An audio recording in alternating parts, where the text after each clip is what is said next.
sollt das verfluchte Lied nicht singen, habe ich euch gesagt. Könnt ihr denn nicht hören?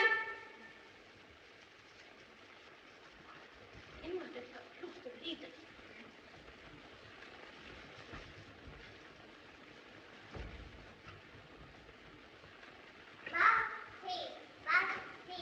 Nur ein Beinchen.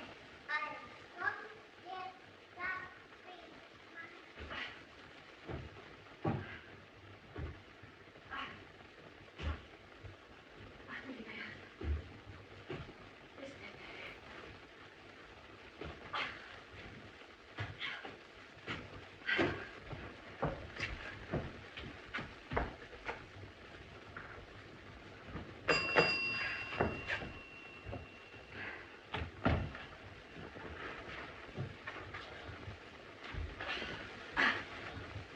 Was hast du denn?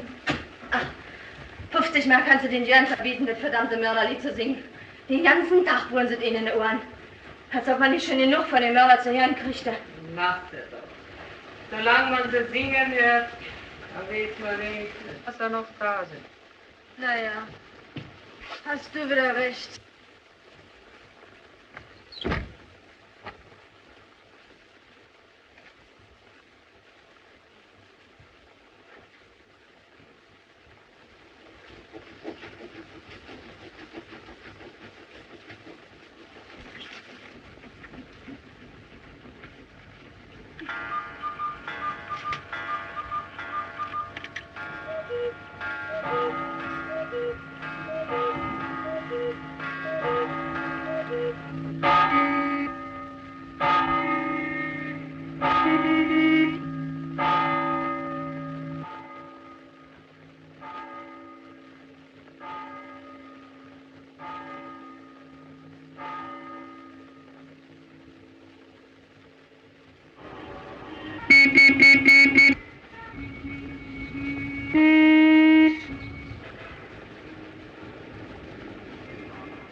Du hast aber einen schönen Ball.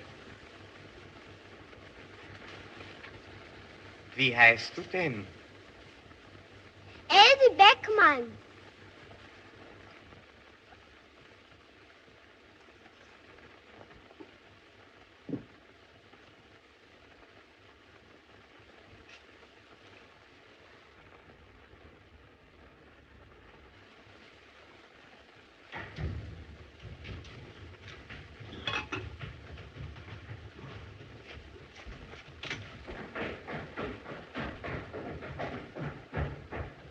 Ist Elsie nicht mitgekommen? Nö, mit uns ist sie nicht mitgekommen.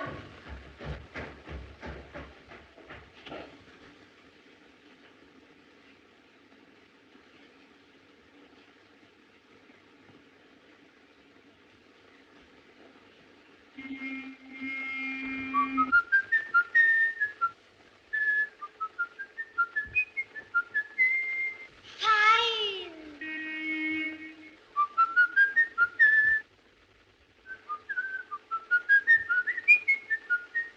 Dankeschön.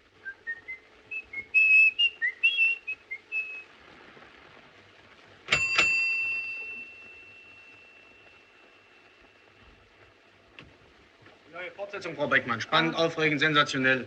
Ja, ja. Augenblick, Herr Gerke.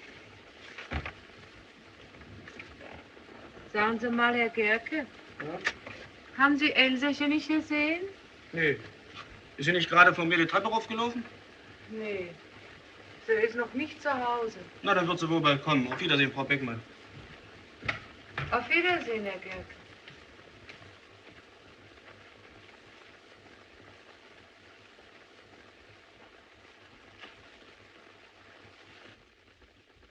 Elsie!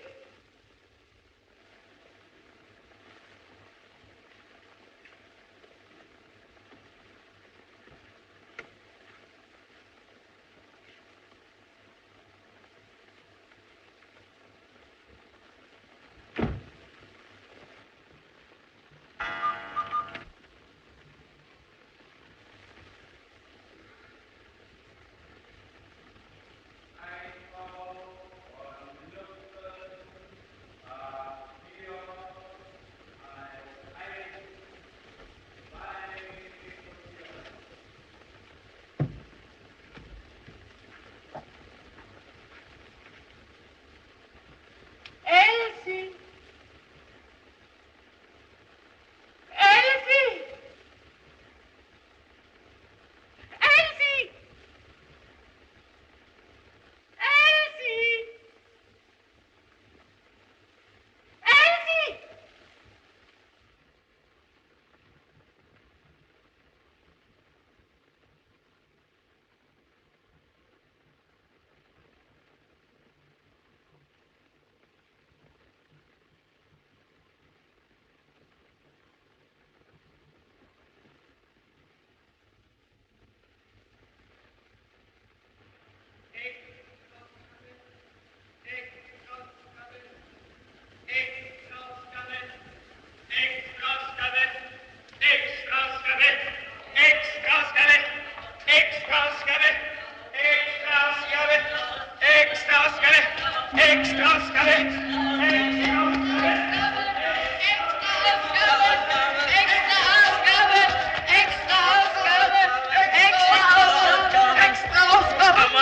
Meine kann es nicht wechseln!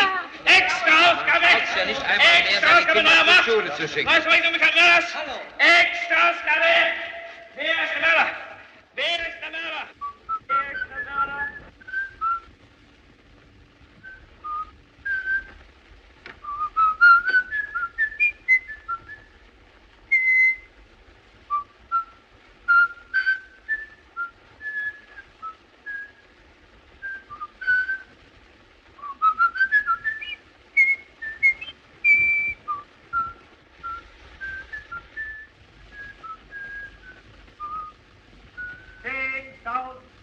Belohnung. Mein Gott, geht das schon Das ist ja furchtbar. Ja, sonst reingedruckt kann ja keiner lesen. Wo ist der vorne? Vorlesen. Der unbekannte Mörder. Doch lesen! Ruhe! Schnauze! Lass doch lesen! Der Schrecken unserer Stadt hat ein neues Opfer gefordert. Lauter davor, man versteht ja nicht. Aus bestimmten Anzeichen geht hervor, dass auch dieser neue Mord von demselben gespenstischen Unhold begangen wurde, dem bereits 8 Kinder unserer Stadt zum Opfer gefallen sind. Immer wieder muss nachdrücklichst darauf hingewiesen werden, dass es die heiligste Pflicht jeder Mutter, jedes Vaters ist, mehr als je ihre Kinder vor der Gefahr, in der sie ständig schweben, zu warnen. Umso mehr, als es sich um eine Gefahr handelt, die sich ihnen wahrscheinlich in freundlichster Form nähert. Ein paar Süßigkeiten, ein Spielzeug, ein Apfel kann Verlockung genug sein, um einem Kinde zum Verhängnis zu werden. Richtig, natürlich. Lies doch mal weiter. Ja. Die begreifliche Nervosität wird noch dadurch gesteigert, dass die Bemühungen der Kriminalpolizei, des Mörders habhaft zu werden, bisher leider völlig erfolglos geblieben sind. Aber die Polizei steht vor der fast unlösbaren Aufgabe, einen Täter zu fassen, der bisher auch nicht die geringste Spur hinterlassen hat. Wer ist der Mörder? Wie sieht er aus? Wo verbirgt er sich? Niemand kennt ihn. Und doch ist er mitten unter uns. Und jeder, der neben dir sitzt, kann der Mörder sein. Jawohl. Sehr richtig. Was kriegst du mich denn dabei so an? No, wirst du schon wissen. Was soll ich wissen? Na, denk mal nach. Wird dir schon einfallen. Was willst du denn damit sagen? Dass ich dir auch schon mal gesehen habe, wie du hinter der Kleinen aus dem 4. Stock der Treppe aufgegangen bist. Du bist wohl verrückt, du Schweinskerl! Wer ist ein Schweinskerl? Ich oder er, der Herr die kleinen Mädchen hier ist? Saukerl, du Hirn, du! Du Mörder! Ihr zwei, wir sprechen uns vor Gericht, du! Ich spreche ins Zuchthaus, Du Verleumder, du gemeiner Ehrabschneider! So eine Verleumder, so eine Ehrabschneider. So was lässt sich der Polizei ein. Hausdurchsuchung. Schande, nein, diese Schande. So einen anonymen Wischling, Hausdurchsuchung. Herr Eger, nur beruhigen Sie sich doch endlich. Wir tun ja schließlich auch nur unsere Pflicht. Wenn man schon selber keine ruhige Minute mehr hat. Lauter Angst um die Kinder. Na sehen Sie. Gerade darum muss die Polizei doch hier noch so kleine Spur verfolgen. Jeder Mensch auf der Straße kann der Täter sein. Können Sie mir sagen, wie spät es ist? Ja, mein Kind.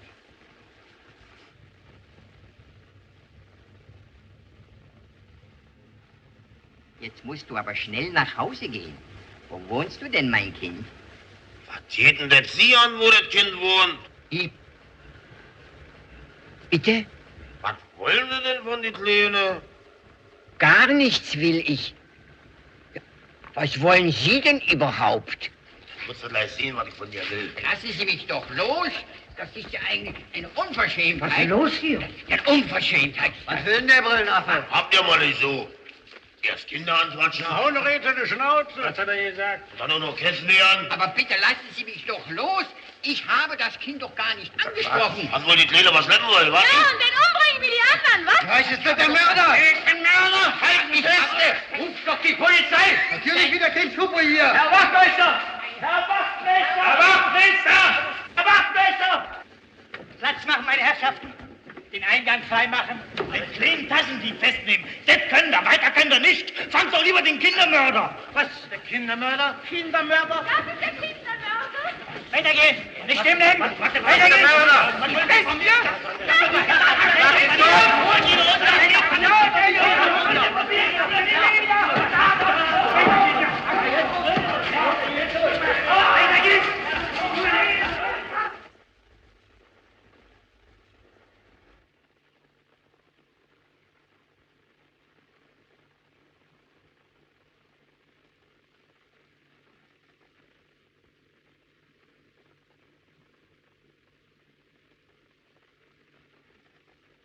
Das ist ein Skandal sondergleich. Was glauben Sie, Herr Polizeipräsident, was eine solche Notiz für einen Eindruck auf die Öffentlichkeit machen wird? Also so etwas ist einfach unverantwortlich. Herr Minister, wir können dem Mörder nicht verbieten, Briefe zu schreiben, an wen er will. Wahrscheinlich empfindet der schwer pathologische Mann eine große Genugtuung dabei, seine Taten in den Zeitungen geschildert zu sehen. Wir haben uns sofort mit der Redaktion in Verbindung gesetzt und uns das Original des Briefes aushändigen lassen. Es wird bereits vom Erkennungsdienst bearbeitet. Selbstverständlich ist es beinahe ausgeschlossen, auf einem Blatt Papier, das durch so viele Hände gegangen ist, noch irgendeinen brauchbaren Fingerabdruck festzustellen. Trotzdem wird auch hier nichts unversucht gelassen, um durch eingehendste Vergleiche mit unseren Karteien vielleicht doch noch irgendetwas Verwendbares zu finden, das uns der Lösung des Problems näher bringt. Anschließend geht der Brief direkt zur graphologischen Begutachtung.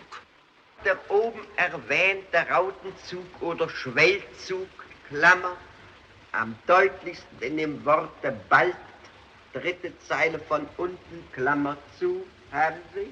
Ja. Registriert die pathologisch starke Sexualität dieses Triebmenschen. Punkt. Die zerbrochene Schreibart mancher anderer Buchstaben ist in ihrer zeichnerischen Weise ein Ausdruck von Schauspielerei, die nach außen hin die Form der Indolenz, ja der Trägheit wählen kann. Im ganzen Schriftbild liegt ein schwer erweisbarer, aber intensiv fühlbarer Zug von Wahnsinn. Ja, Herr Polizeipräsident, gewiss. Ich bezweifle durchaus nicht, dass Sie Ihre Pflicht tun. Ihre Beamten auch, gewiss.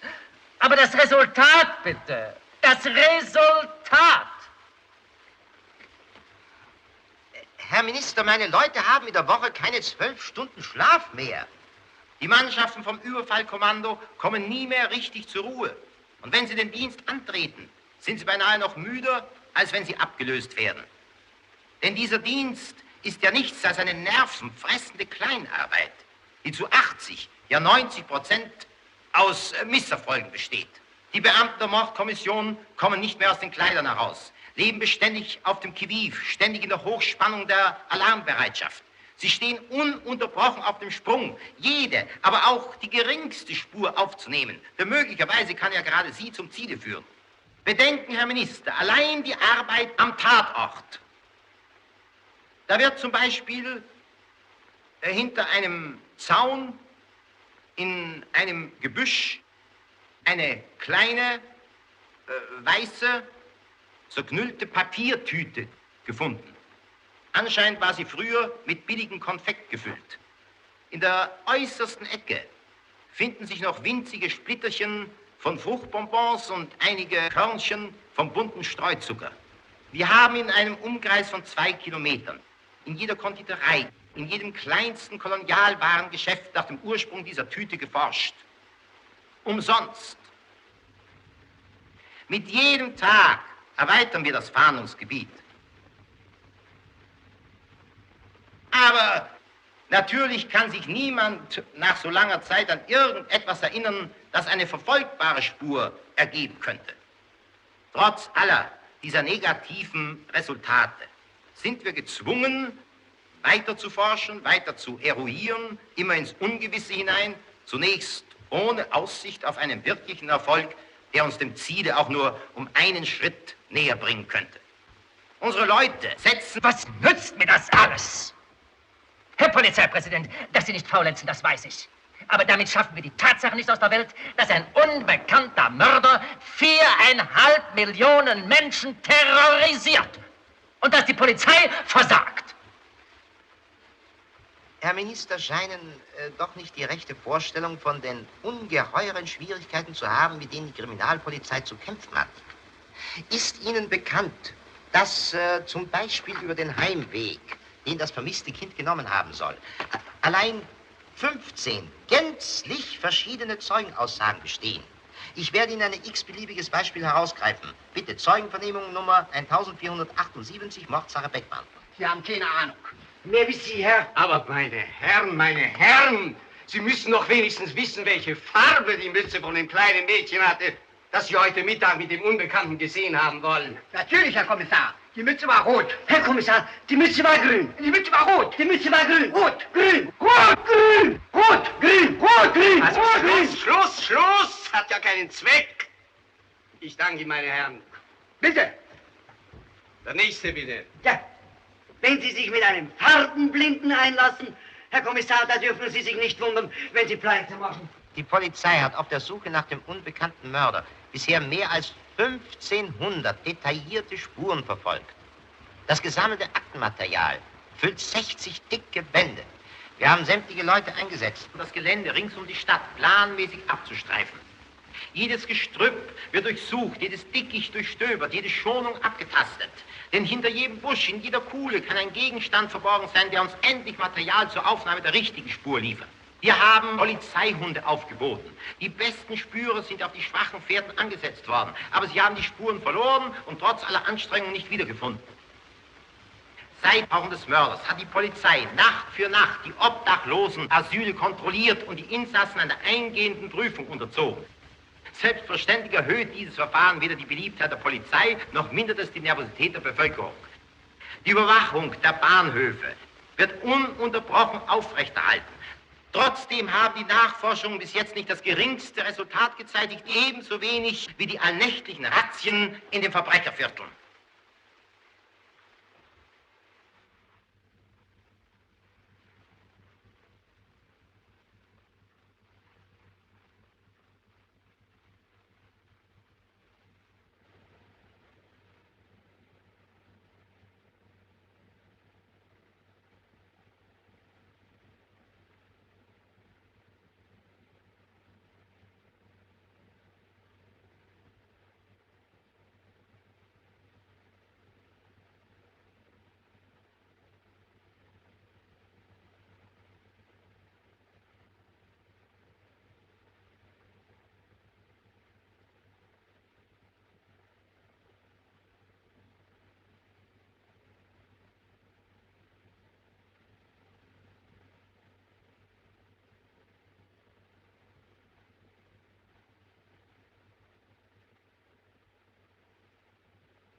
Was erzählst du, alter Bulle?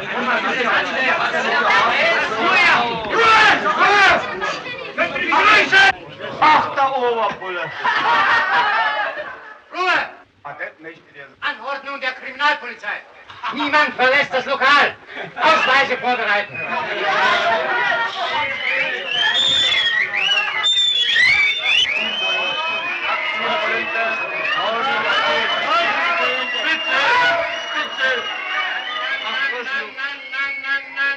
Kinder! Macht doch keinen Quatsch!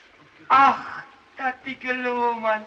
Lohmann, Lohmann. Papa Lohmann. Lohmann, Lohmann, Lohmann!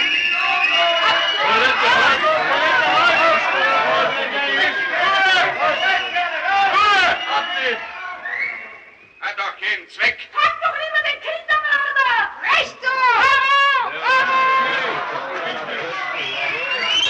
Ruhe! Seid doch vernünftig! Zurücktreten da! Alle zurücktreten! Marsch! Zurücktreten! Los, los! Ausweise vorzeigen! Ausweise vorzeigen! Ausweise vorzeigen! Herr Wachtmeister, lassen Sie Zwei mal Tische zum Eingang. Herr Hauptmann, die zwei Kerle, die ausgerissen waren, sind in der Kahlengasse gefasst worden. Lass die Stühle stehen. Schnauze! Ausweise bereithalten! Na, wir kennen uns doch schon, nicht? Ja, Kräf. Mal zum Alex, Alex. Mensch, und noch kein Handgeld! Kinder, macht keine Geschichte, hat doch keinen Zweck. Wer keinen Ausweis hat, kommt nicht zum Alex. Ich versichere ganz innocent. Entschuldigung, wirklich! Mensch, Quatsch doch nicht so. Hummel, Hummel! Was? Ruhe! Ausweise bereithalten! Wo steht denn die blaue Mina? Einer nach dem anderen. Nur nicht drängeln, heute kommt jeder dran. Ruhe! Ruhe! Sei doch ruhig, Kinder. Ausweise bereithalten. Wo ist der Ausweis? Aber Herr Kommissar, ich kann nicht ewig meinen Geburtsschein mit mir rumschleppen. Nicht, das geht doch wirklich nicht. Mecker nicht, Nein, Herr Kommissar, das kann ich wirklich nicht. Alex! Kotzen hier an der Bude.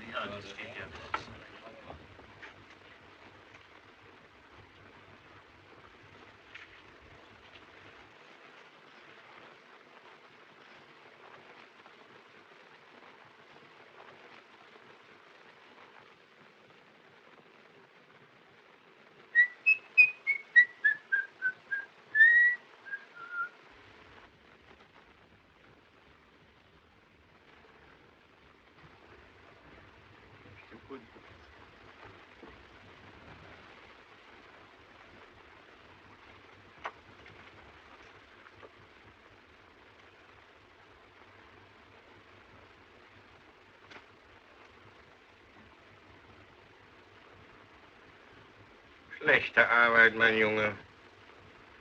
Hast dich übers Ohr hauen lassen. Alex. Auf Wiedersehen, Willi. Winke, winke. Ach, lass mich. Der Nächste. Feiner Pinkel.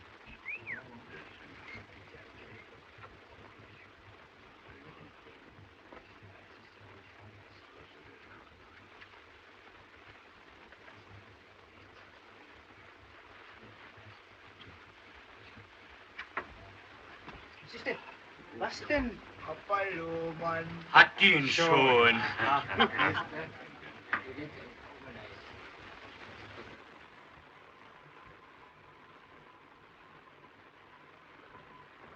Na, geh mal lieber auch mit nach dem Alex. Was denn bitte?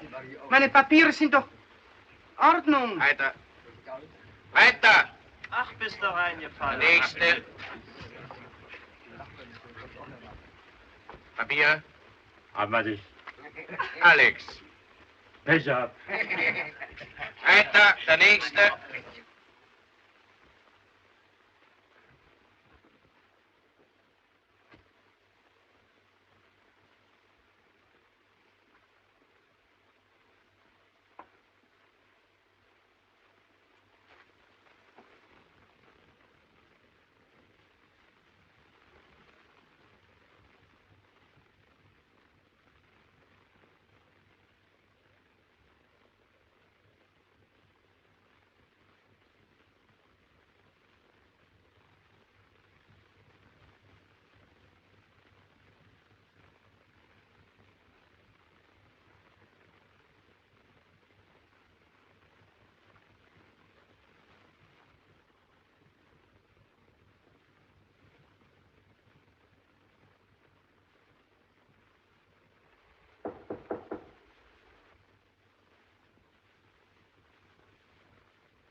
ganze Geschäft versauen sei, Herr Hauptmann. Jede Nacht die Stänkereien in die Lokale rum. Keiner weiß mehr, wo er einen Augenblick Ruhe hat. Sind doch auch Menschen. Glauben Sie, zum Vergnügen schlagen wir uns unsere Nächte um die Ohren? Nee, aber sie vertreiben mir die Kundschaft. Und den sie suchen, den finden sie hier doch nicht. Was glauben Sie, was die hier alle für eine Stinkwut auf den Kerl haben, dem sie jede Nacht die Razzia verdanken? Und vor allem die Mädchen, wenn die auch auf den Strich gehen. Ihr Geschäft ist Geschäft. Aber das können Sie mir glauben, Herr Hauptmann. Irgendwo ist in jeder sowas von der Mutter. Und ich kenne manchen schweren Jungen, der nasse Augen kriegt, wenn er kleine Kinder spielen sieht. Wenn die Bestie unter die Finger kriegten, Brennholz würden sie aus dem machen, kann ich Ihnen sagen. Fertig zur Abfahrt, Herr Hauptmann. Schön.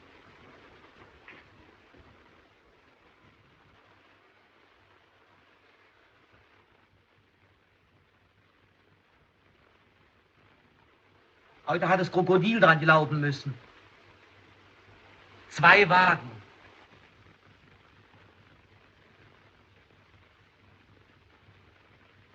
So bloß der Schränker bleibt. Ist denn schon 3 Uhr? Ich will gleich mal nachfragen.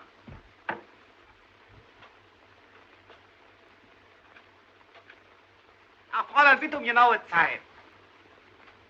2:58 Uhr. Danke.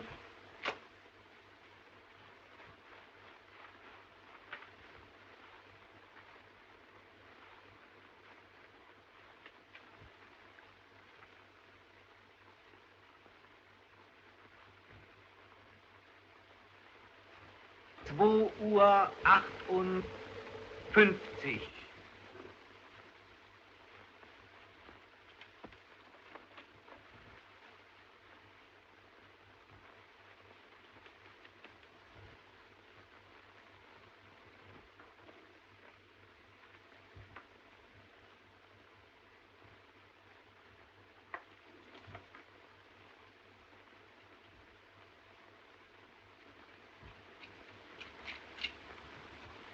Bullen wimmeln heute wieder in den Straßen rum wie die Wanzen.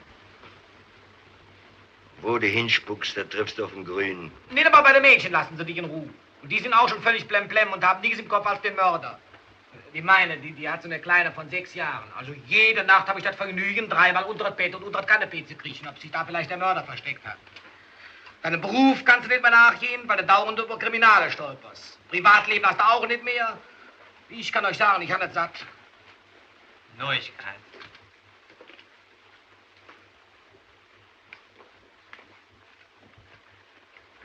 Und bloß der Schränker bleibt. Sie werden doch nicht geschnappt haben. Den? Ha, du, der hat mal in London eine Bank ausgeraubt. Und da hatten ihm die in Scotland Yard eine Falle gestellt. Da stand er schon, Hände hoch, an der Wand geklemmt. Und die Bullen rund um ihn rum. 2 Sekunden später lagen 3 Tote da. Aber er war nicht drunter. Beste Mann zwischen Berlin und Frisco. Seit 6 Jahren suchen sie ihn schon. Kriegen ihn aber nicht zu fassen. Kriegen Sie nicht zu fassen. Viele Hunde sind des Hasen tot. Halt! Maul.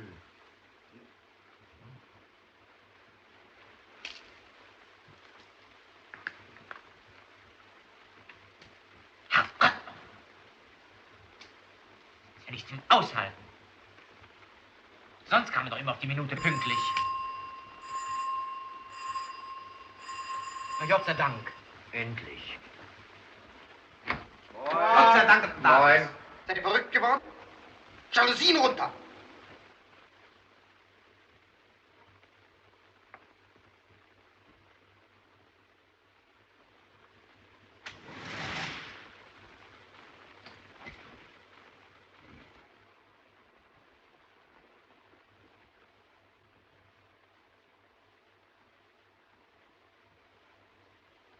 Meine Herren, ich eröffne die Sitzung.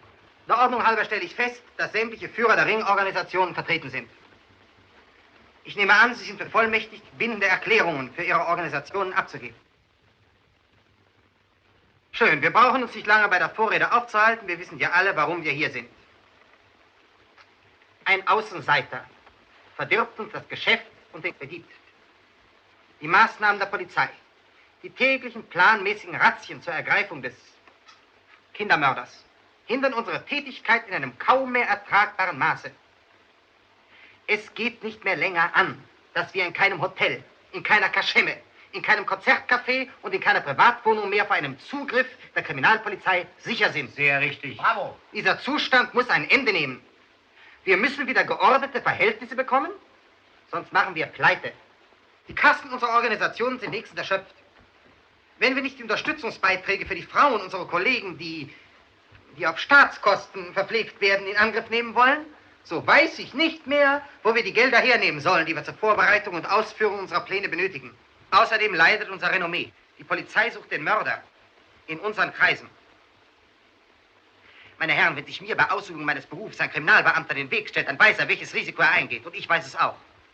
Wenn einer dabei drauf geht, im Beruf gestorben, schön, geht in Ordnung. Aber zwischen dem, den die Kriminalpolizei sucht, und zwischen uns, da ziehen wir einen dicken Strich. Da ist Schluss. Jawohl. Wir üben unseren Beruf aus, weil wir existieren müssen. Aber diese Bestie hat kein Recht zu existieren. Die muss weg. Die muss ausgerottet werden, vertilgt. Ohne Gnade und Barmherzigkeit. Meine Herren, unsere Mitglieder müssen wieder in Ruhe ihren Geschäften nachgehen können, ohne durch die überhandnehmende Nervosität der Kriminalpolizei andauernd gestört zu werden. Ich bitte, sich dazu zu äußern, meine Herren. Verärgerung der Passkontrolle? Durchsieben der ganzen Stadt? Razzien. Immer neue, immer schärfere Razzien. Spitzel müssen wir haben. Wir müssen von den Absichten der Polizei beinahe eher verständigt werden als die Polizei selber. Die Weiber müssen sich mehr an die Bullen heranmachen. Wie oft ist einer von uns verschütt gegangen, bloß weil das Mehl, bei dem er geschlafen hat, an die Polente verpfiffen hat. Jetzt sollen Sie mal die Polente an uns verpfeifen. Jeder Wohnungsinhaber, jeder Hausbesitzer, jeder, der ein Grundstück hat, muss verpflichtet werden, eine peinlich genaue Durchsuchung seines Besitztums nach irgendwelchen Spuren durchzuführen. Wenn man, wir haben da unsere Verbindung, wenn wir einen Artikel in die Zeitung brächten, dass wir Ringvereine, sozusagen wir Organisierten, großen Wert darauf legen, mit diesem Schwein nicht in einen Topf geworfen zu werden. Dass die Polente diesen Kerl ganz woanders suchen sollte als bei uns. Das ist doch gar kein richtiger Ganove. Das ist vielleicht ein Mensch, der außerhalb des Zustands, in welchem er tötet, ein harmlos aussehender, gutbürgerlicher Mensch ist, der keiner Fliege was zuleide tut. Vielleicht spielt er in normalem Zustand mit den Kindern seiner Wirtin Murmeln oder er kloppt mit dem Manne Skat. Ohne diese, ich will mich mal ausdrücken, private Harmlosigkeit bei Mördern ist es doch gar nicht denkbar, dass ein Mann wie Grossmann, Haarmann jahrelang Tür an Tür mit anderen Mietsparteien leben konnte, ohne auch nur die Spur eines Verdachtes auf sich zu lenken. Darauf muss man die Aufmerksamkeit des Publikums lenken. Das Publikum muss mitarbeiten. Hören Sie mal bloß auf von der Mitarbeit des Publikums. Wenn ich bloß daran denke, kriege ich das kalte Kotzen. Verzeihung, Herr Präsident, Entschuldigung. Aber weil es doch wirklich wahr ist. Zum Teufel nochmal, was haben wir denn bis jetzt von der Mitarbeit des Publikums gehabt? Berge von Briefen mit den irrsinnigsten Verleumdungen. Sehr richtig. Alarmierung der Mordkommission, wenn ein Schornsteinfeger über den Hof ging. Stimmt. Aber wer wirklich mal von den Leuten eine vernünftige Auskunft haben will, dann haben sie plötzlich von nichts eine Ahnung. Dann können sie sich durchaus auf nichts mehr besinnen.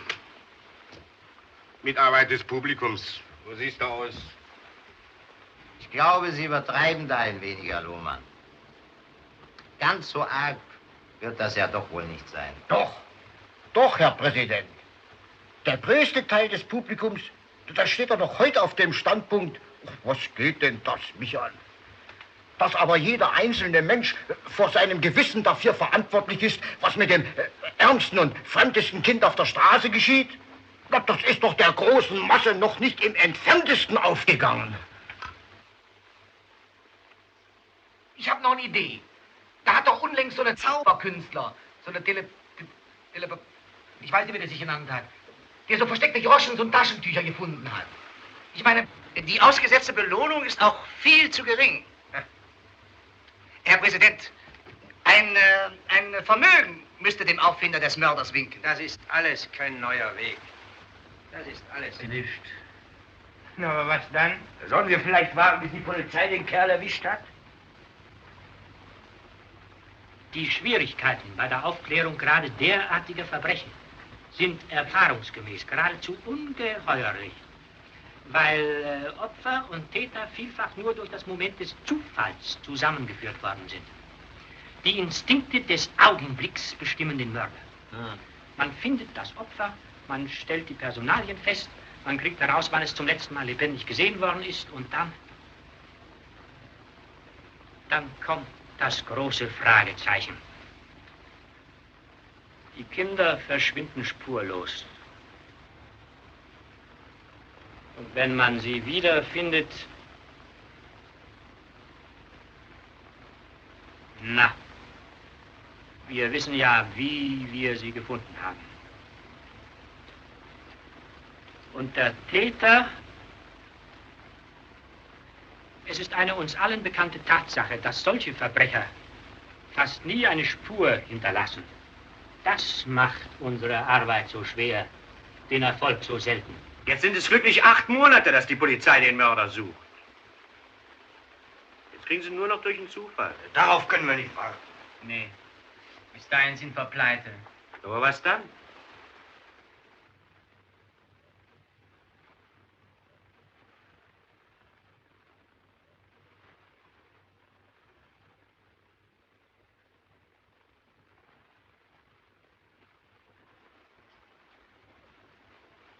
Wir müssen ihn fahren.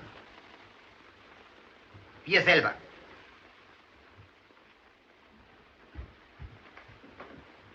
Tja, das müssen wir. Es gäbe vielleicht noch einen Weg. Über die als Täter in Betracht kommende Person ist zweifellos irgendwo bereits Material vorhanden. Er ist doch sicher als ein schwer pathologischer Mensch schon einmal mit den Behörden im allgemeinen Sinn in Berührung gekommen. Darum müssen alle Fürsorgeanstalten, Gefängnisse, Nervenkliniken und Irrenanstalten zu schärfster Mitarbeit angeregt werden. Ja, richtig.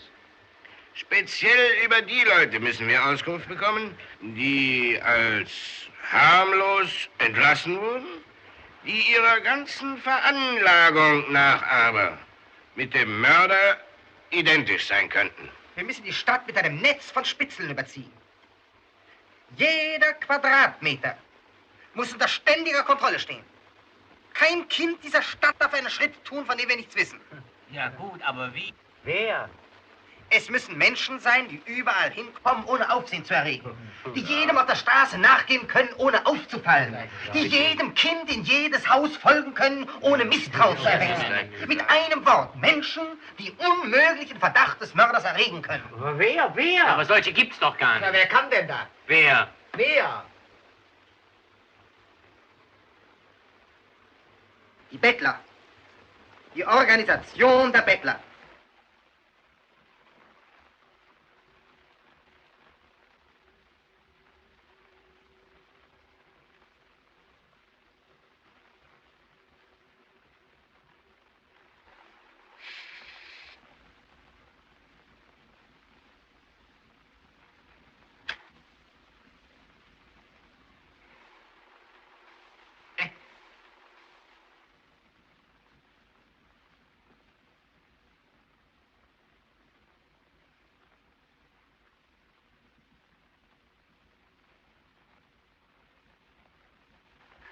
Hosse in Blutwurst.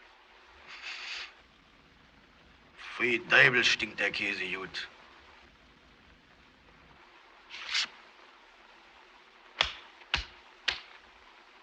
Schwarz seid ihr, Luders.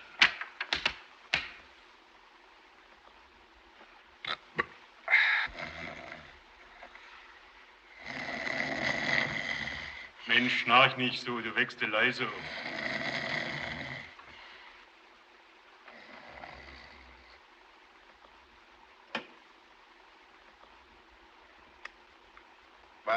4, 6, 8, 10, 12, 14, 16, 18, 20, 22, 24, 26, 27,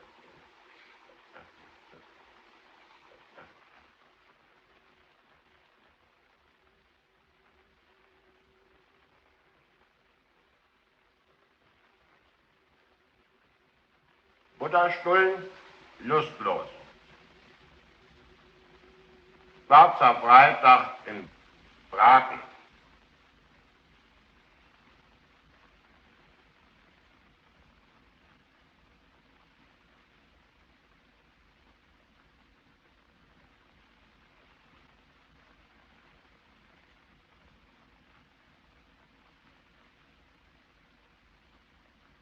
So, jetzt kommt die Höfe dran.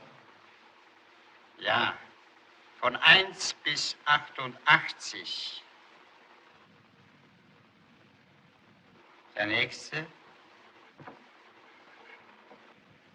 Du hast alle Höfe in der Hauptstraße von Nummer 1 bis 88. Gut. Was kommt jetzt? Hauptstraße 89 bis 196. Hauptstraße 89 bis 196. Mitgliedsnummer? 3795. Emil Dust Hermann. 3795.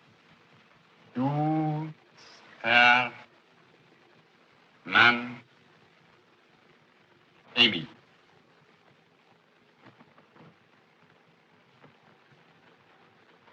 Na, Emil, vielleicht verdienst du dir die 15 Mil. Unberufen. Tö, tö. Holz anfassen.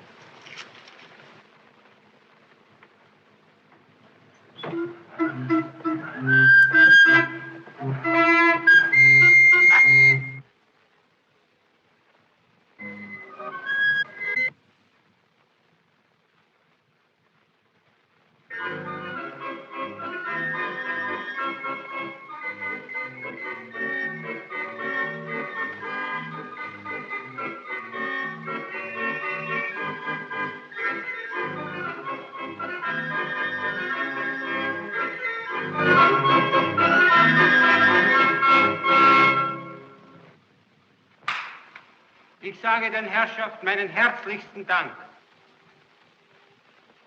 Dankeschön.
Idiot.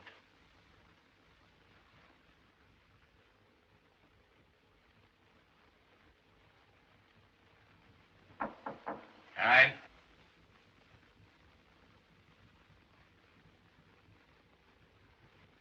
Herr Kommissar, hier sind die angeforderten Krankenberichte der in den letzten 5 Jahren als gesund oder harmlos Entlassenen aus den Landes- und Privatirrenanstalten sowie der städtischen Krankenhäuser und Nervenheilanstalten.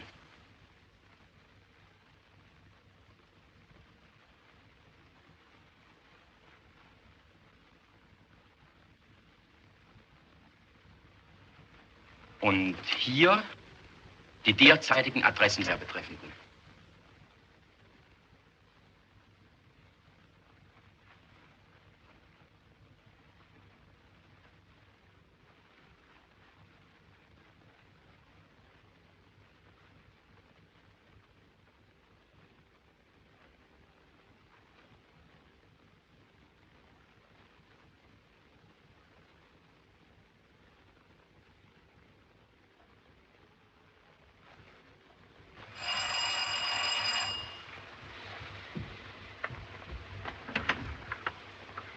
Guten Tag.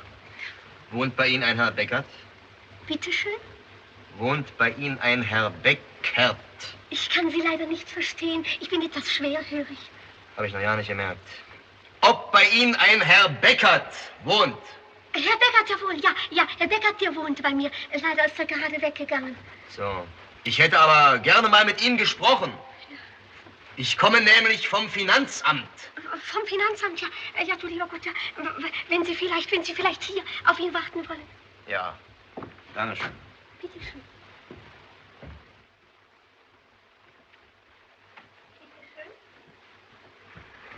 Wenn Sie vielleicht Platz nehmen wollen, bitte schön. Danke sehr. Bitte schön.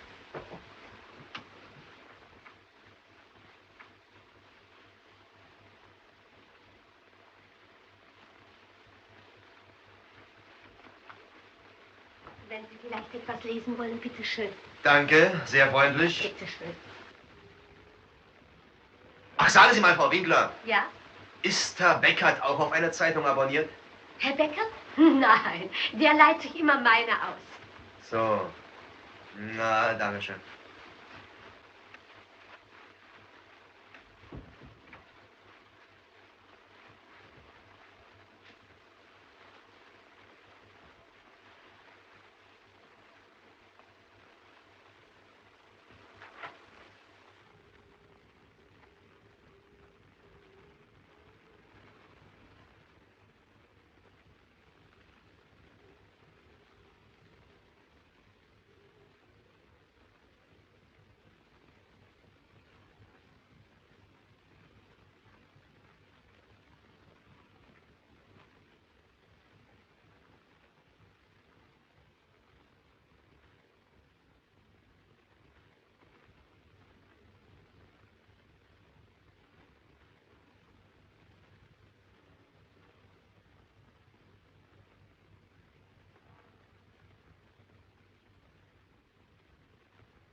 Ach, Mutti, ich bin dir entgegengelaufen. Aber Kind, das sollst du doch nicht. Du weißt doch warum.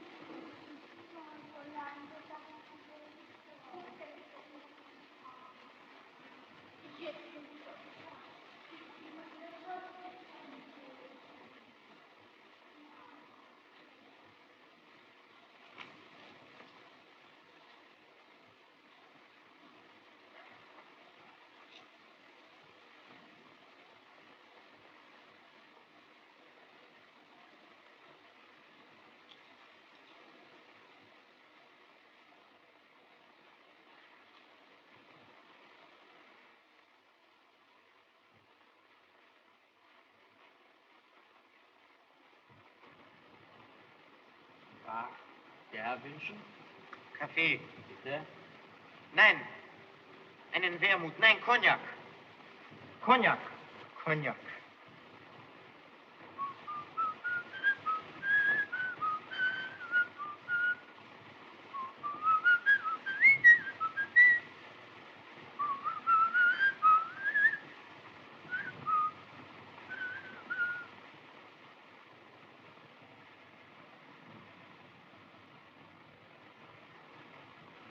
Wer?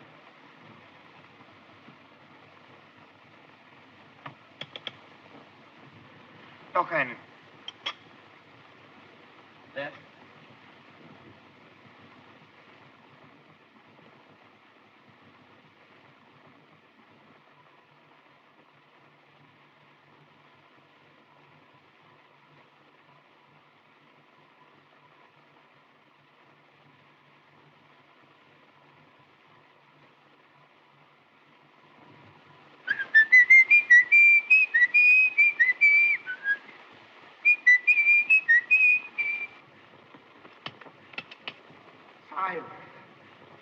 Zwei Cognac, 1,65 bitte. Danke sehr.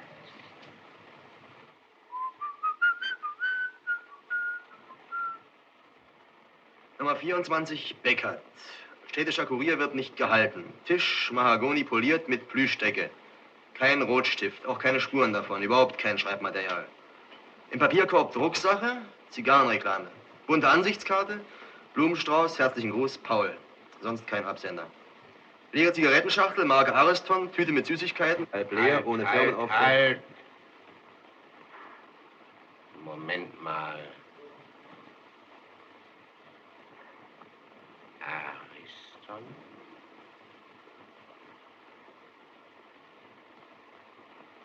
Ariston. Was war da doch gleich? Ariston.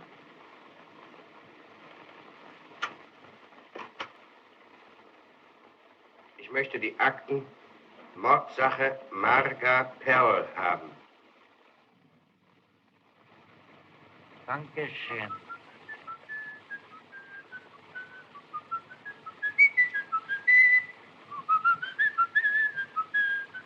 Na no, das habe ich doch schon mal gehört. Das war doch.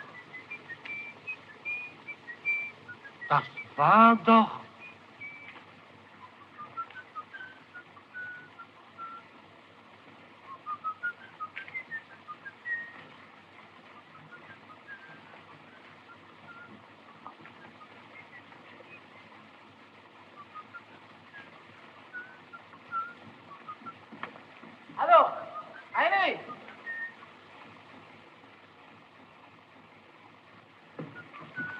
Na, was ist denn? Was hast du denn? Na, hör doch mal, da pfeift doch einer. Da hörst du denn nicht? Da. Jetzt ist er still. Hast du den Mann gesehen, der gepfiffen hat? Naja, ich sehe ihn noch. Heinrich, es spricht ein Kind an. Kleines Mädchen. Er geht mit ihr die Straße entlang. Die laufen doch nach und lassen nicht mehr aus den Augen. Aber warum? An dem Tag, wo die kleine Elsie Beckmann ermordet worden ist, da hat ein Mann bei mir einen Luftballon gekauft und der Mann hat ein kleines Mädchen bei sich gehabt und der Mann hat genauso gepfiffen wie der da drüben.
Verdammt noch einmal! Sind Sie denn verrückt, Mensch? Apfelsinenschalen auf die Straße schmeißen?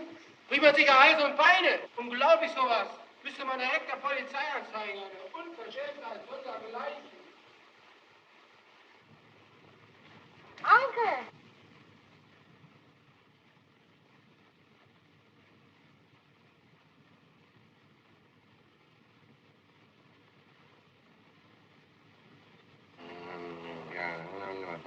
Aha, da ist sie schon. Fand man unweit der Mordstelle an verschiedenen Stellen im Umkreise von 50 Metern 3 Zigarettenstumme Marke Ariston. Bitte. Ja, die Zigarettenmarke ist die gleiche, aber der Tisch war doch kein alter Holztisch. Naja, er kann ja den Brief auch woanders geschrieben haben. Aber Donnerwetter. Das Fensterbrett.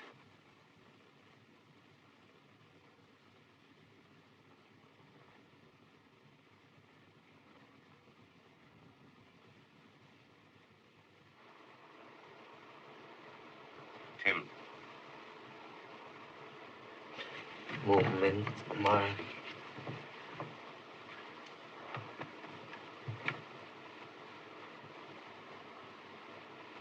Rotstift. Herrgott, endlich. Also endlich sind wir auf seiner Spur. Ja. Ja. Was? Sind die mal auf der Spur? Ja. Haben Sie denn entdeckt? Die Bettler haben ihn entdeckt. Ein kleines Mädchen auf der Straße. Na, es steht doch am Pfeifen, hat man ihn erkannt. Seid doch mal ruhig. Was hast du gesagt? Sie folgen dem Zeichen. Sie lassen ihn keinen Moment aus den Augen. Sie beschatten ihn auf Schritt und Tritt.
Onkel, Was denn?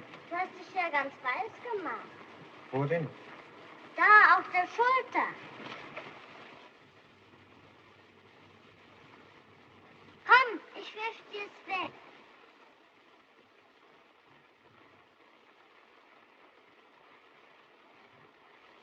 So, was hast du denn? Komm, wir gehen weg.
Hier raus ist er auf keinen Fall. Wir hätten ihn sonst unbedingt ziehen müssen. Ausgeschlossen.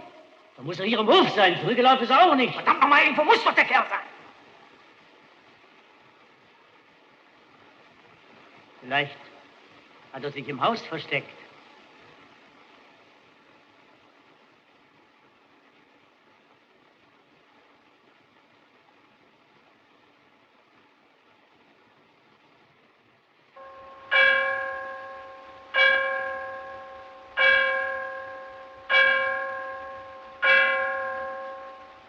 Feierabend. Mensch, wenn er bloß nicht türmt mit den Leuten, die aus den Büros kommen. Wenn uns jetzt durch die Lappen geht. Mensch, da kommen schon die Ersten. Schnell auf die Straße. Aufpassen wie die Schießhunde.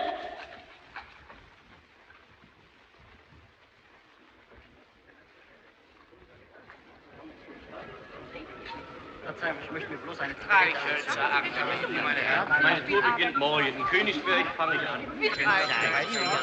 Bei meinem Magenleiden kann ich solche Sachen überhaupt nicht essen. Heute war der Chef bei mir im Büro. Macht mal lieber das Licht aus, sonst schöpft er womöglich Verdacht, wenn er nach Hause kommt und sieht, dass hier hell ist.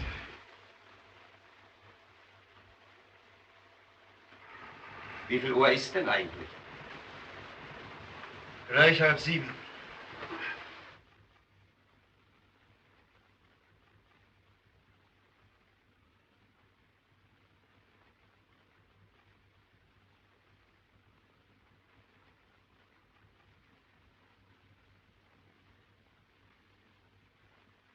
Er muss aber unbedingt noch drin sein. Denn er war bestimmt nicht unter den Leuten, die das Haus bei Büroschluss verlassen haben. So. Ja. Ja. Na, einen Augenblick mal. Die Bettler haben Unterstützung herbeigeholt und das ganze Haus umstellt. Sie behaupten, dass der Kerl sich im Hause versteckt hat.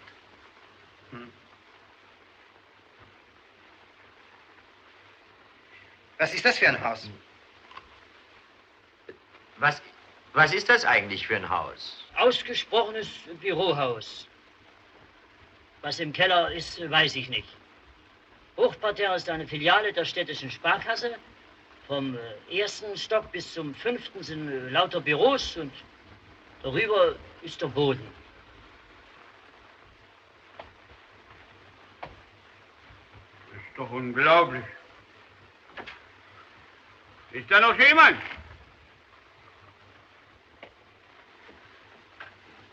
Hallo?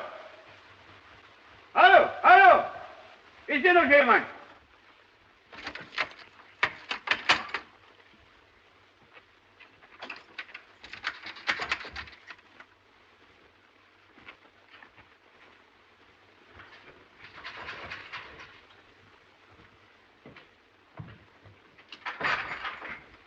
Also nochmal. Ist da noch wer?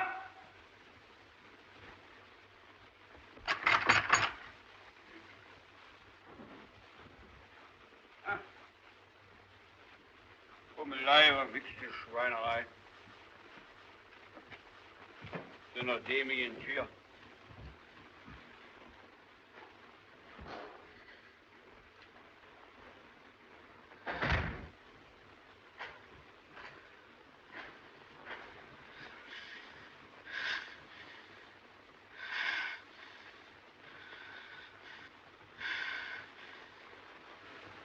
Ja.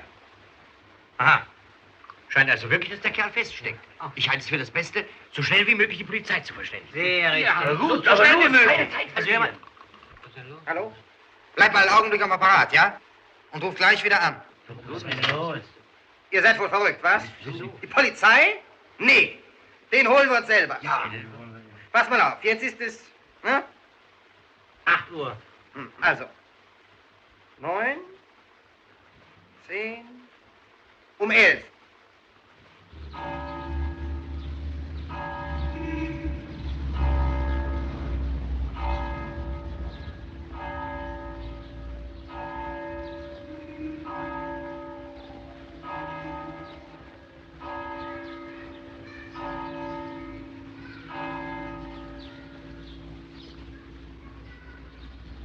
Guten Abend. Wissen Sie, dass Ihre Tür nicht abgeschlossen ist? Nu, ist doch nicht möglich. Ich hab doch selber. Aber es ist doch... Sofort aufmachen. Und kein Laut. Na, Wirts, vorwärts. Los, vorwärts.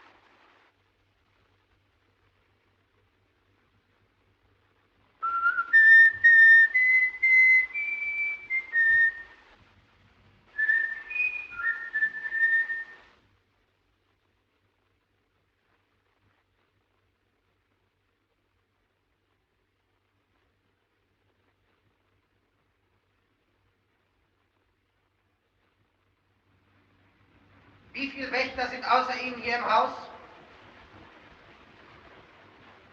Ach, Sie wollen nicht antworten, nein?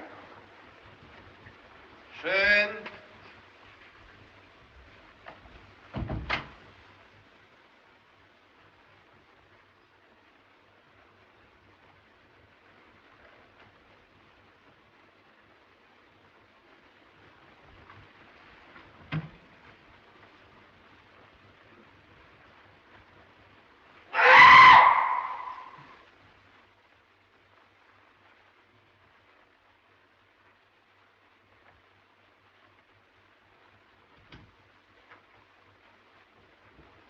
Im Haus sind noch 2 Wächter auf Kontrollgang.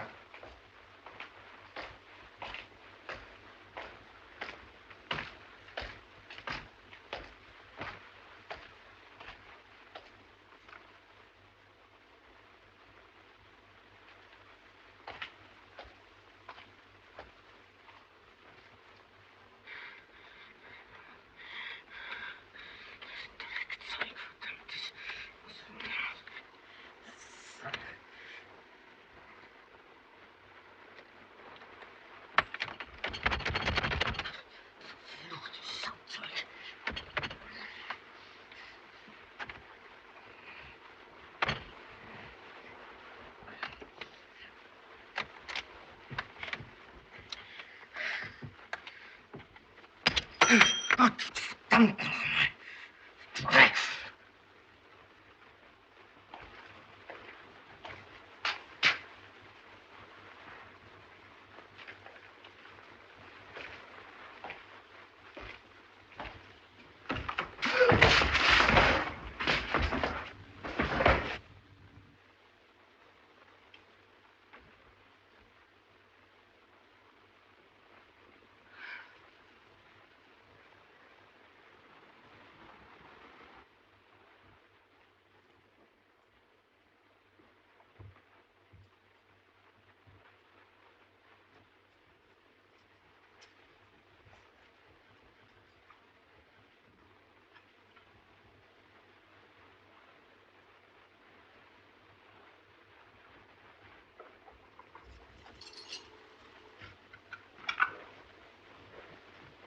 Äußerste Vorsicht mit dem Lichtschein.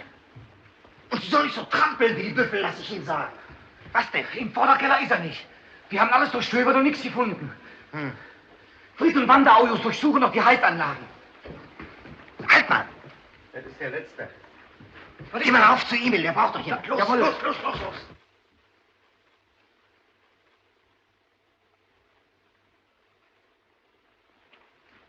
Das Schenkerschiff nicht. Gut. Pass mal auf. Das ist eine neue Konstruktion von Kontrolluhren. Und da ist der Plan zu ihrer Bedienung. Und wenn die nicht auf die Minute genau gestochen werden, gibt's automatisch Alarm auf der nächsten Polizeiwache. Verstehst du? Aha. So. Hast du das kapiert? Tja, na hör mal, ich bin doch keine Dussel. Na, In der Heizung und im Kohlenkeller ist er bestimmt auch nicht. so. Den ganzen Koks haben wir durcheinander geschmissen. Hallo. Du bist wohl blödsinnig geworden, was? Und wenn die Türen gesichert sind, was dann? Wollt ihr 5 Minuten die Polizei auf dem Hals haben? Ja, wir müssen doch hier rein, wenn das ganze Haus systematisch durchsucht werden soll. Aber doch nicht durch die Tür, du Idiot. Durchs Büro im 1. Stock und geht durch die Decke.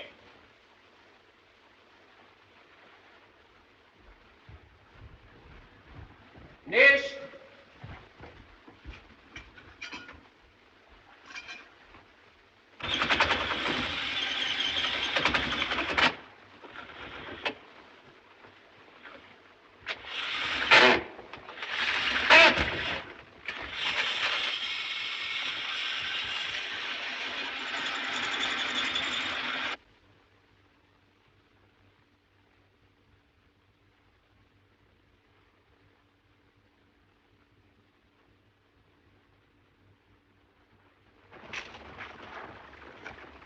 So, ab dafür.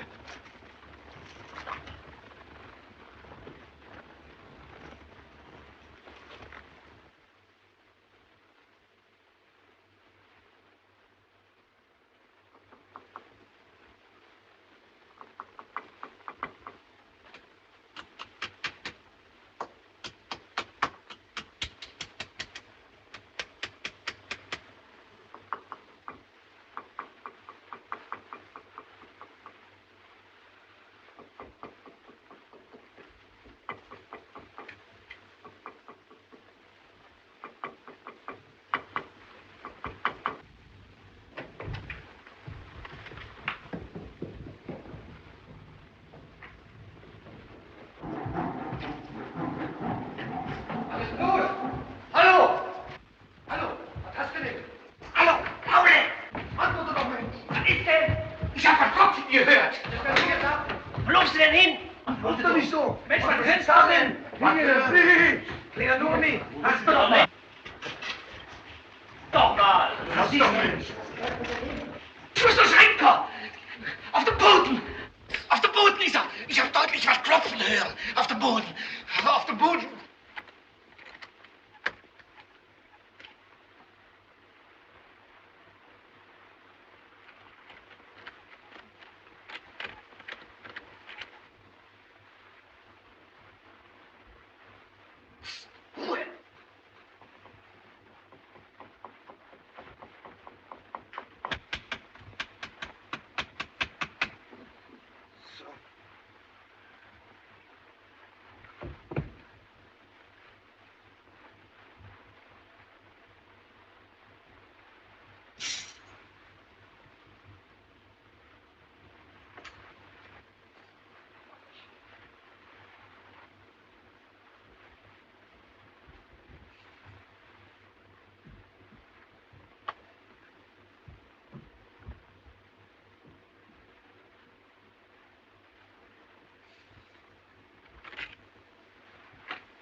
Vorwärts!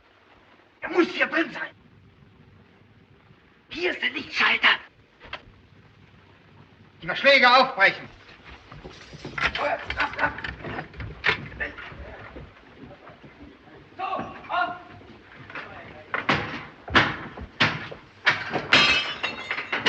Hallo, was? Verraten! Ich hab den Kerl entdeckt! Auf dem Boden steckt er! Ja, ich hab was klopfen gehört und bin gleich zum Schwenker gelaufen. Was hat der gesagt? Der ist schon oben mit 8 anderen. So. Jetzt werden sie ihn gleich haben danach. Ich bin bloß durch hier runtergelaufen, um dir zu sagen, was los ist. Ja, wenn ich nicht so aufgepasst hätte, stundenlang hätte man noch suchen können. Der Wächter!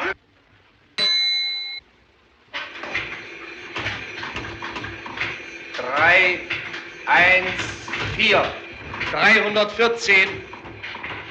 314.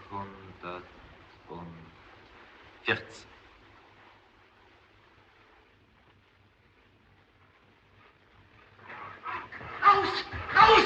Was? Wieso denn? In 5 Minuten ist die Polizei im Haus.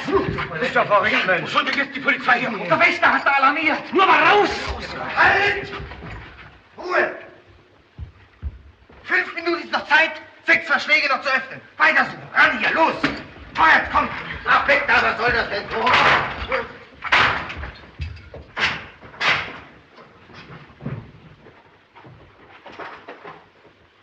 Hier seid ich. Weiter, nichts für. Los, schneller.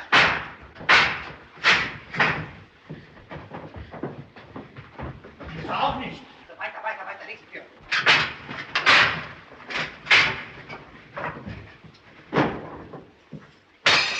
Schnell, wir haben nur noch 3 Minuten Zeit. Los, weiter, schnell.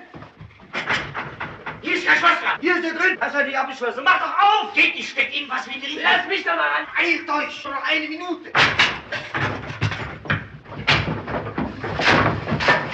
Da ist er. Da steckt der Hund. Los. Vorwärts. Alles weg. Los, macht schon, dass ihr rauskommt. Vorwärts. Endlich. Himmel, Herrgott, Sakrament noch einmal. Fertig. Gut. Wo bleiben denn die anderen? Sind noch oben. Komm, vielleicht hier auch oben bleiben. Was? Mit oder ohne, Kerl? Ganz gleich, haut ab. Bleiben. Gott, Gott noch einmal. Endlich, Gott sei Dank. Komm, Franz. Jeden Moment, komm. Beine in die Hand, bis dann.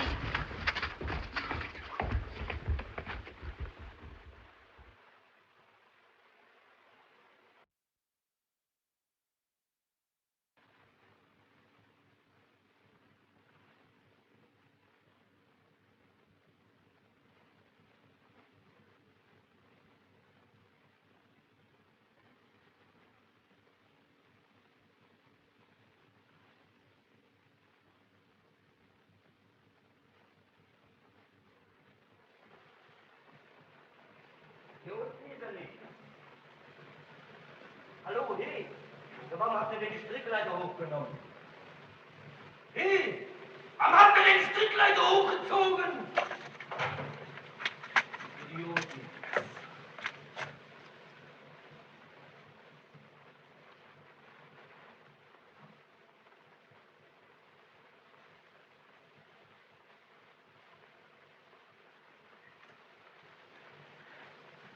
Du, Enno! Wie kann ich denn die Hände hochheben, wo ich auf der Strickleiter stehe? Raus!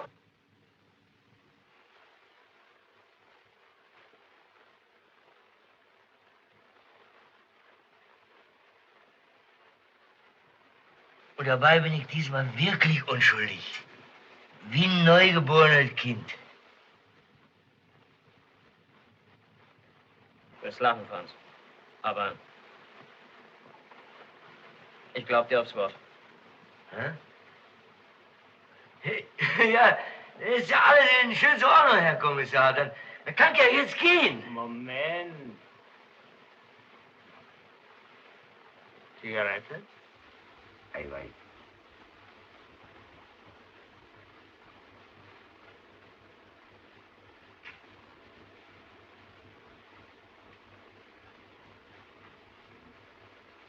Ich glaub dir aufs Wort, Franz.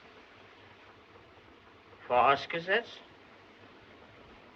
dass du mir sagen kannst, wer der Mann ist, den ihr im Haus gesucht und gefunden habt.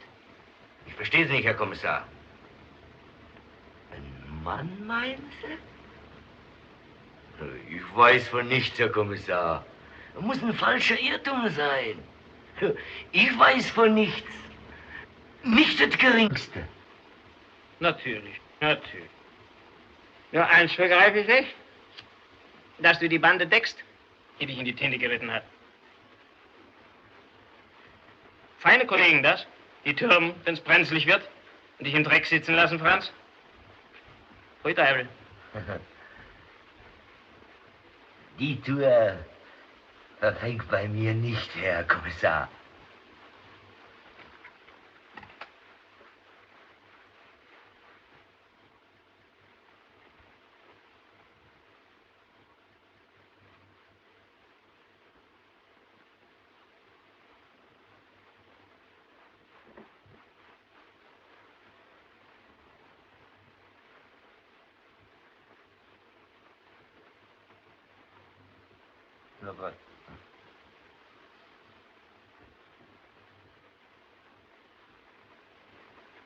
Was kann mir schon passieren?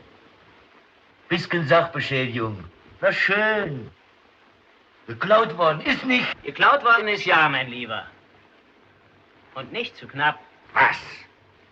Geklaut? Wie viel denn? Erzähl du mir was, dann erzähl ich dir was.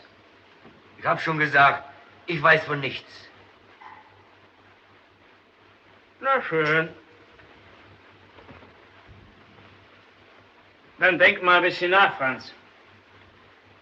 Wenn man sich so 2 bis 3 Stunden selbst überlassen ist, dann fällt einem manchmal allerhand ein, woran man sich vorher absolut nicht erinnern konnte, nicht? Abführen.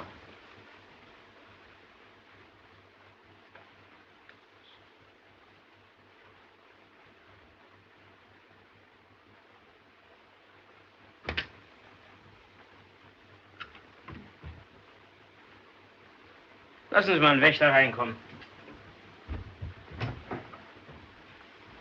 da mal was?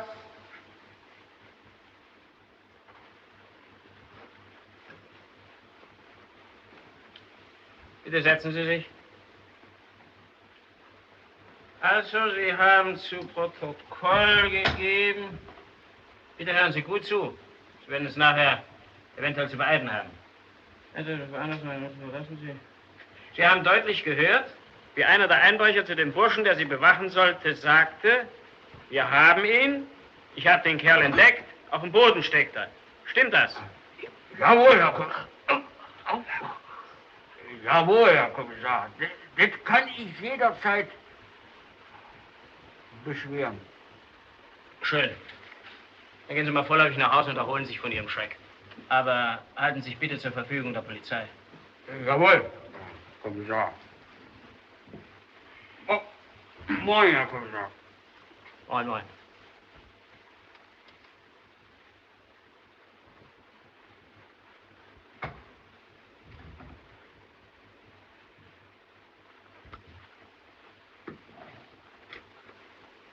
Sagen Sie mal, ist Kommissar Lohmann im Hause? Achso, er spricht gerade. Nein, ist nicht nötig, dankeschön. Ich komme selbst darüber. Was? So. Noch nicht nach Hause gekommen. Na. Habt ihr auch auf die Olle, auf die Winkel aufgepasst? Nein. Nein! Schwierig. Komm nur rein. Also hört mal, der Block ist doch umstellt. Wenn er überhaupt noch mal nach Hause kommt, muss er uns ja in die Finger laufen. Also, weiter warten.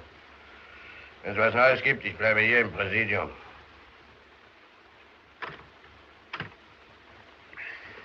Kotzen.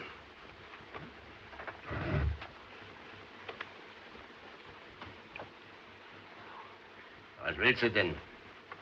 Ich möchte dich um meine Gefälligkeit bitten. Ach, eine Lurke ist das mal wieder. Ich möchte dich bitten... Na, liest du mal das erst durch.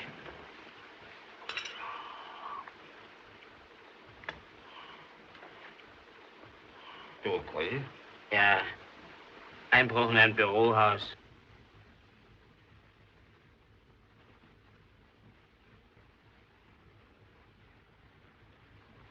Straße? Doch eine ganz ordentliche Gegend. Scheint mir doch nicht so ganz ordentlich zu sein. Durch Teufel, das wird ernsthaft.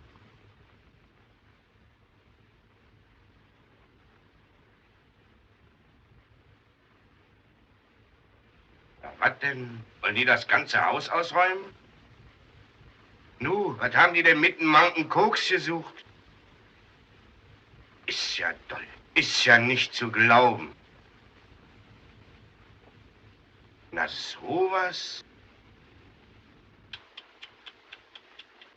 Das ist ja ein Stück aus dem Tollhaus. Ach so, auf die Sparkasse hatten Sie es abgesehen. Gott, steh mir bei. Was soll denn das heißen? Also jetzt verstehe ich überhaupt nicht mehr. Nicht mal angeknabbert haben Sie die Dinger? Das muss ja eine Herde von Idioten gewesen sein. Donnerwetter noch mal. Na, ist das ein Ding? Nicht gestohlen, aber ein Mensch verschleppt. Gott weiß wohin. Doll. Der Franz hält's Maul. Hat natürlich Angst. Ja, den Jungen kenne ich. Er gehört zu der Sorte Einbrecher, die lieber aus dem 5. Stock springen, als in eine Mordsache verwickelt werden. Wenn wir den von der Seite packen könnten. Lohmann, wenn du mir dabei helfen wolltest? Nachtigall? Ich höre dir laufen. Na, dann werden wir uns den Franz mal kommen lassen. Zum Verhör. Na nu, 4 Mann hoch? Was soll denn das heißen? Vorwärts. Ja.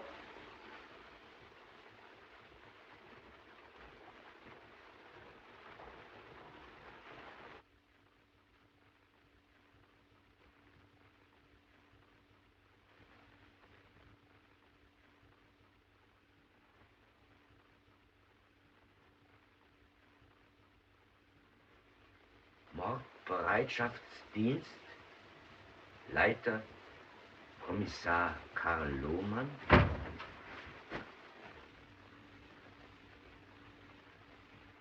Ja, was habe ich denn mit Ihnen? Ja, was habe ich denn mit der Mordkommission zu tun?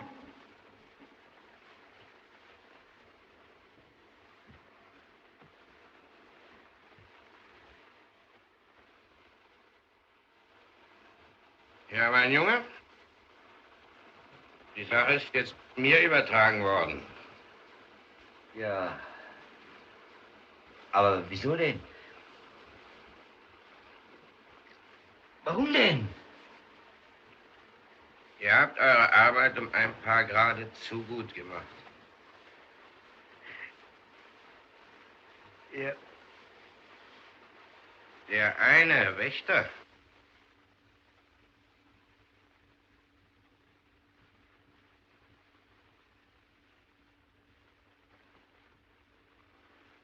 tot?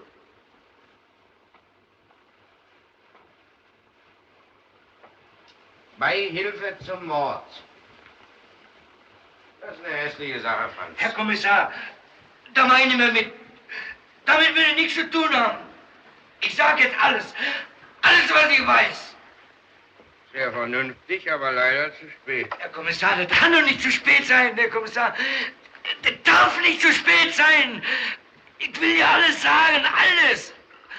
Auch, was wir in dem verdammten Haus da gesucht haben. Na? Den Kindermörder.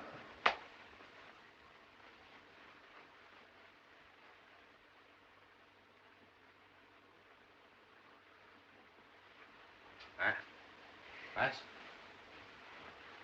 Wen? Den Kindermörder, Herr Kommissar.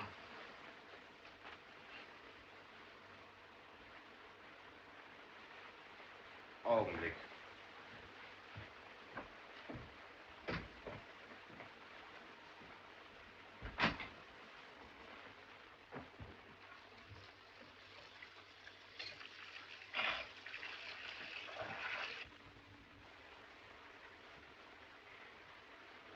Das muss mir passieren.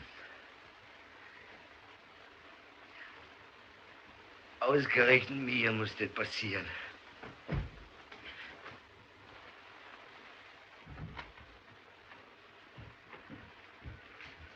Jetzt setz dich weiter her, mein Junge. So, jetzt wollen wir mal Tacheles miteinander reden, verstanden? Jawohl, Herr Kommissar. Und gnade dir Gott, wenn du mich anschwindelst. Also los. Was habt ihr mit dem Mörder zu tun? Und wohin ist der Mann verschleppt worden? Also, Herr Kommissar,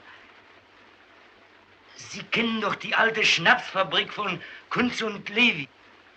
Die in der Inflation pleite gemacht haben. Jawohl. Und seit der Zeit steht das Ding nun leer und es kümmert sich kein Mensch mehr darum.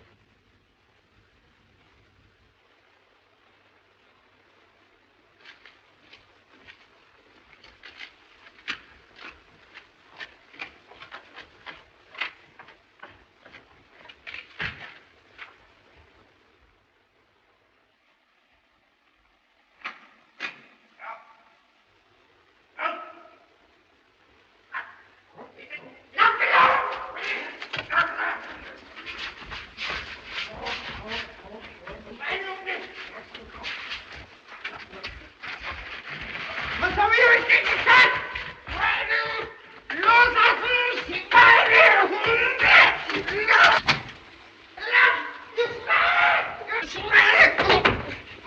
Schweine! Was wollt ihr denn von mir? Was wollt ihr denn von mir?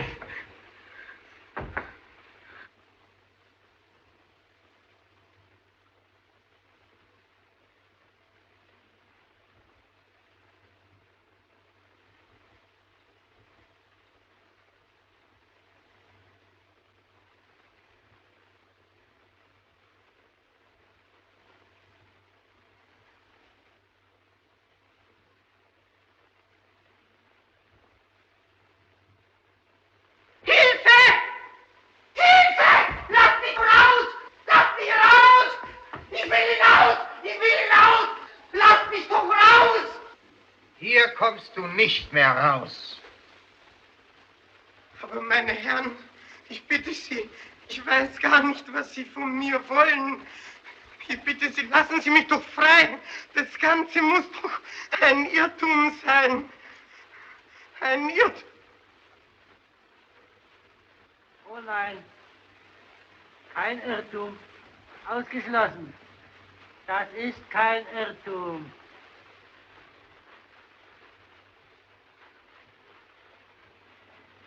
Nein, nein, kein Irrtum.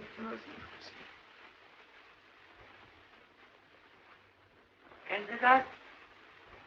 So einen Ballon hast du doch der kleinen Elsie Beckmann geschenkt. So einen Ballon. Elsie. Nein! Wo hast du die kleine Mackerperl verscharrt, du Hund?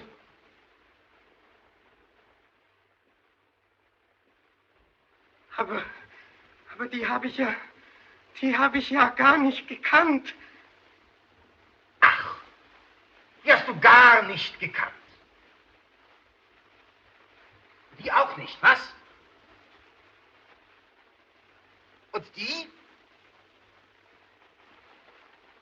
Und die hast du auch nicht gekannt, was? Nicht raus! Achtung, die Tür! Mach ihn feste! Los, Tierhund! Gib ihn! Los, das! Lass sie raus! Einfach die Beine auseinander!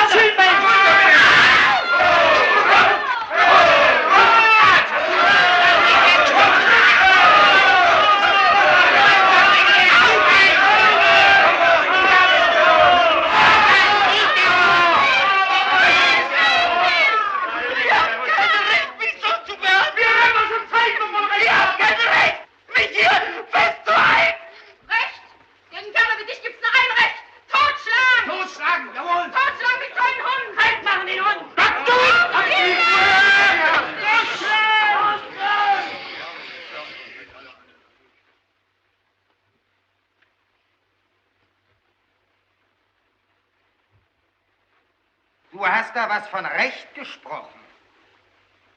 Hier soll dein Recht werden. Hier sitzen lauter Sachverständige in Rechtsfragen. Von 6 Wochen Tegel bis 15 Jahre Brandenburg. Die werden schon dafür sorgen, dass dir dein Recht wird. Du bekommst sogar einen Verteidiger.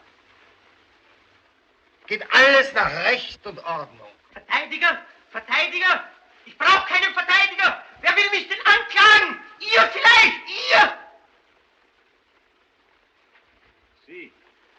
Ich an Ihrer Stelle würde hier nicht so dicke Töne riskieren, Herr. Es geht hier um Ihren Kopf, falls Sie das noch nicht kapiert haben sollten. Wer sind denn Sie schon wieder? Ich habe das zweifelhafte Vergnügen, hier als Ihr Verteidiger zu fungieren. Aber ich fürchte, dass Sie nicht viel nützen wird. Ja, wollt ihr mich denn umbringen? Wollt ihr mich denn einfach kalt machen? Wir wollen dich unschädlich machen. Das wollen wir. Und ganz sicher unschädlich bist du nur, wenn du tot bist. Aber ihr könnt doch nicht einen Nachtmord an mir begehen! Ich verlange, dass man mich der Polizei ausliefert! Ich verlange, dass man mich vor ein ordentliches Gericht stellt! Das ist richtig! Das könnte dir so passen, mein Junge. Ausgerechnet. Damit du dich auf den Paragraph 51 berufst und dein Leben lang auf Staatskosten verpflegt wirst. Und dann brichst du aus oder es kommt eine Amnestie und du, vergnügt, mit Yachtschein kann ja nichts passieren, bist ja wegen Unzurechnungsfähigkeit gesetzlich geschützt. Gehst wieder fröhlich auf die kleinen Kinder los. Nee, davon wollen wir nicht mehr wissen. Jawohl. Du musst unschädlich gemacht werden. Du musst weg. Hallo! Der Kerl muss weg! Aber ich kann doch nichts dafür!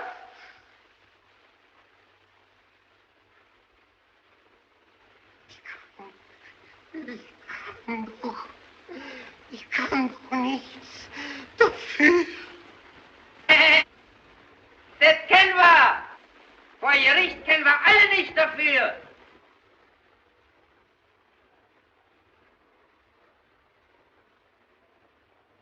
Was weißt denn du?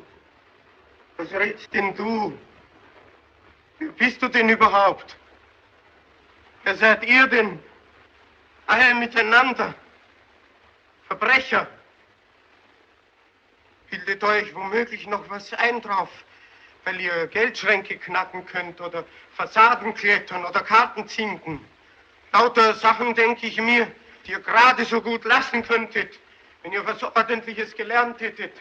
Oder wenn ihr arbeitet. Oder wenn ihr nicht so faule Schweine wärt. Aber ich kann ich denn anders?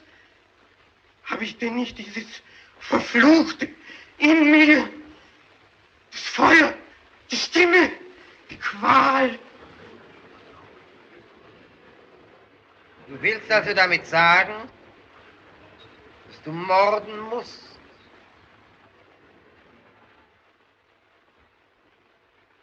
Immer muss ich durch Straßen gehen und immer spüre ich, da ist einer hinter mir her.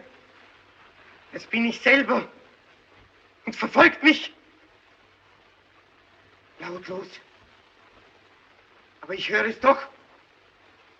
Ja, manchmal ist mir, als ob ich selber hinter mir herliefe.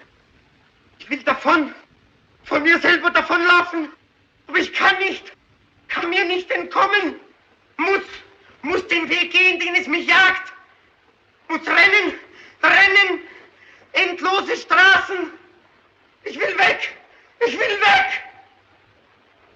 Und mit mir rennen die Gespenster von Müttern, von Kindern. Die gehen nie mehr weg. Die sind immer da. Immer. Nur nicht, wenn ich's tue. Wenn ich...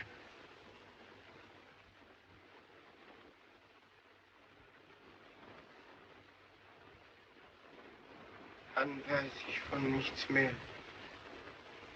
Dann stehe ich vor einem Plakat und lese, was ich getan habe. Und lese. Was habe ich getan?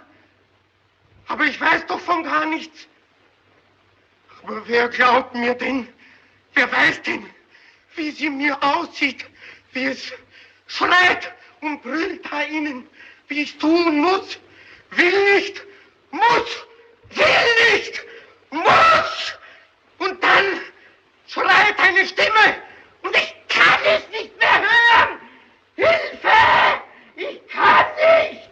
Ich kann nicht! Ich kann nicht! Ich kann nicht! Der Angeklagte hat gesagt, dass er nicht anders kann. Das heißt also, dass er morden muss. Und damit hat er sich selber sein Todesurteil gesprochen. Bravo! Sehr richtig. Ein Mensch, der von sich selber sagt, dass er zwangsweise fremdes Leben vernichtet. Dieser Mensch muss ausgelöscht werden wie ein Schafenfeuer. Wow. Dieser Mensch muss ausgerottet werden. Dieser Mensch muss weg.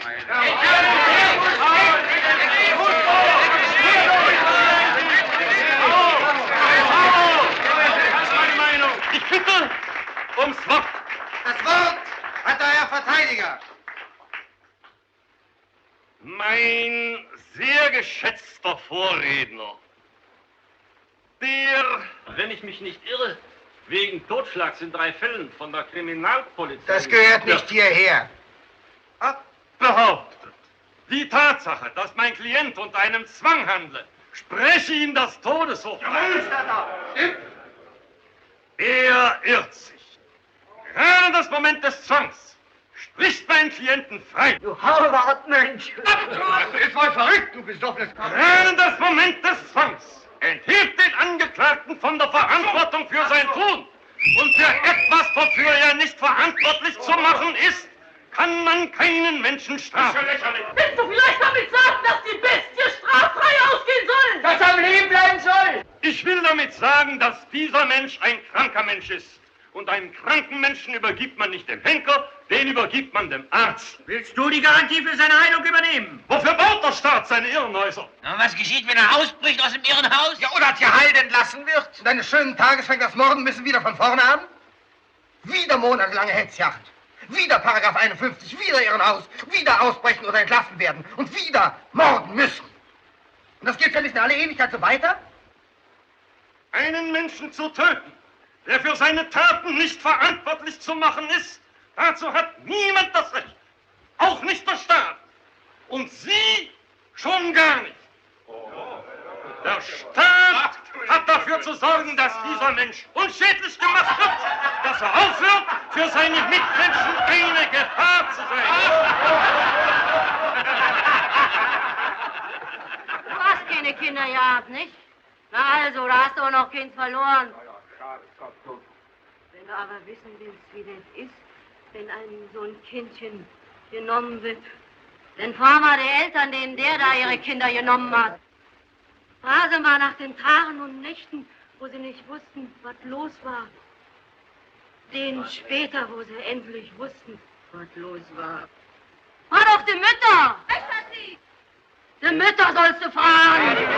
Was glaubst du denn, dass du von den Müttern Gnade für den Mörder ihrer Kinder erlangen wirst? Die Frau hat Recht, aufzurichten. Keine Gnade für den Mörder! Keine Gnade! Nieder mit dem Mörder! Sag den Tod in uns! Abgehen, Mädchen! Totschlagen! Bring das Vieh Tod! Umbringen! Totschlagen! Totschlagen! Los mit ihm! Bringt sie um die Bestie! Totschlagen! Lasse mich nicht niederschreien, verläuft! Ich werde nicht dulden, dass in meiner Gegenwart ein Mord begangen wird. Ich verlange, dass diesem Menschen... Das ist ja kein Mensch! Dass diesem Menschen der Schutz des Gesetzes zuteil wird, auf den auch der Verbrecher Anspruch hat. Darauf beten wir! Ich verlange, dass dieser Mann der Polizei übergeben wird. Ausgerichtet Polizei! Schluss mit dem Kerl!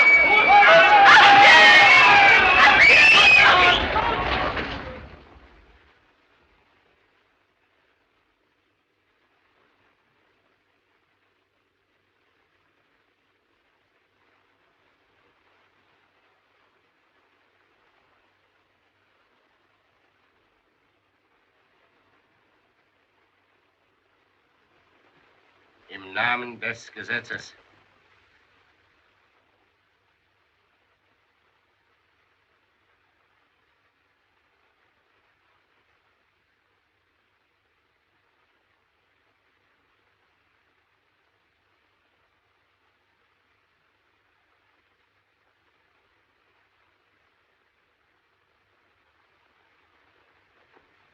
Im Namen des Volkes. Davon werden unsere Kinder auch nicht wieder lebendig.